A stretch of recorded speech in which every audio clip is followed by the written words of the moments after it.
तपाईँहरूसँग फेरि पनि आज आएको छ है। अन्त के रहेछ भने 12 जनवरी रहेछ है। 12 जनवरी चाहिँ के हो भन्दै युथ डे हो। युथ डे इन्डियाको चाहिँ युथ डे मनाउँछ है, युथ डे सेलिब्रेसन। र युथ डे सेलिब्रेसन 12 जनवरी किन मनाउँछ भन्दाखेरि चाहिँ स्वामी विवेकानन्द चाहिँ आज खस्नु भएको छ। उहाँको आज उहाँ चाहिँ खस्नु भएको दिनमा, उहाँ एक्सपायर भएको दिनलाई चाहिँ युथ डे सेलिब्रेसन गर्दछ है। र स्वामी विवेकानन्द भनिहालेँ तपाईँलाई, स्वामी विवेकानन्द चाहिँ को थियो भन्दा ऊ चाहिँ एउटा इन्डियालाई रिप्रेजेन्ट भन्ने प्रतिनिधित्व गर्ने थियो है। कहाँनिर भन्दा चाहिँ युएसएमा, युएसए निकै अहिलेको अमेरिकामा है, चिकागोमा चाहिँ उहाँले उयो रिप्रेजेन्ट गर्नुभएको थियो इन्डियालाई। र केमा रिप्रेजेन्ट गर्नुभएको थियो वर्ल्ड पार्लियामेन्ट अफ रिलिजन भने चाहिँ संसारभरिको जुन धर्महरू मिलेर चाहिँ धर्महरूको त्यहाँनिर स्पिच दिन्छ है, त्यो चाहिँ संसद छ है, त्यहाँ उसले गर्नुभएको थियो। र उहाँले चाहिँ एउटा फेमस स्पिच दिनुभएको थियो त्यहाँनिर त्यो पार्लियामेन्टमा चाहिँ। र के स्पिच थियो भन्दा चाहिँ माई डियर है sister and brother of America, यो चाहिँ उसको एकदम पावरफुल भोइस है।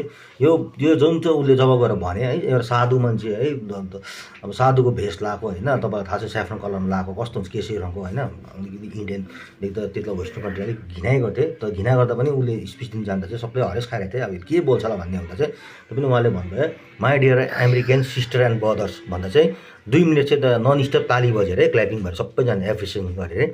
र कहिले गऱ्यो भने चाहिँ कहिले थियो त्यो डेट चाहिँ कहिले थियो भने चाहिँ 11 सेप्टेम्बर 1893 है, 11 सेप्टेम्बर 1893 है। अब त्यो टाइममा त इन्डिया ब्रिटिस रुल थियो, ब्रिटिस रुल हुँदा पनि उहाँले गएर चाहिँ त्यहाँ के गर्नुहोस् आफ्नो वर्ल्ड पार्लियामेन्ट अफ रिलिजनमा चाहिँ अब त्यो स्पिच दिएको चाहिँ उहाँ एकदमै फेमस हुनुभएको थियो। युथहरूलाई चाहिँ निकै उहाँले कन्भिन्स गर्नुभएको थियो, उहाँ इन्फ्लुएन्सहरू निकै थिए, इन्डियालाई चिनाउनु भएको थियो, त्यही कारण उसको नाममा यो गरेको थियो। र आज चाहिँ यो दिल्लीमा चाहिँ यो सेलिब्रेसन गर्दैछ है, यो युथ डे। र युथ डे सेलिब्रेसन गर्दैछ है। अन्त यो युथ डे सेलिब्रेसन गर्नु लागि चाहिँ हाम्रो सिक्किमबाट पार्टिसिपेट गर्दैछ है।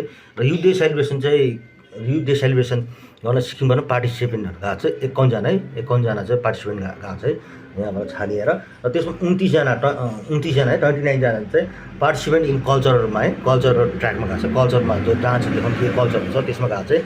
र 22 जना चाहिँ जुन 22 जना चाहिँ विकसित भारतको त्यो ट्यालेन्टहरू छ त्यसमा गएको छ।